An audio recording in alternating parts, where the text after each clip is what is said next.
Today I want to answer a question about whether or not stuttering is caused by being nervous or anxious. And the short answer to this question is no. But it's a little more complicated than that. The best way to think about this is to compare someone's capacity for producing fluent speech to the demands placed on them. So let's say that for a person who stutters, they need to be at an 8 or 9 out of 10 in order to produce their most fluent speech.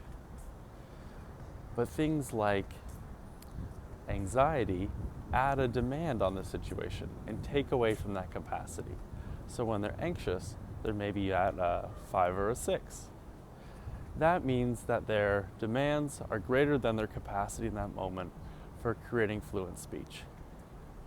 So similar to how maybe you feel like you have more difficulty speaking when you're really, really nervous or doing a presentation, that's the same thing that's going on, but it's a little bit different than that because the person's capacity is already so much lower than a person who doesn't stutter.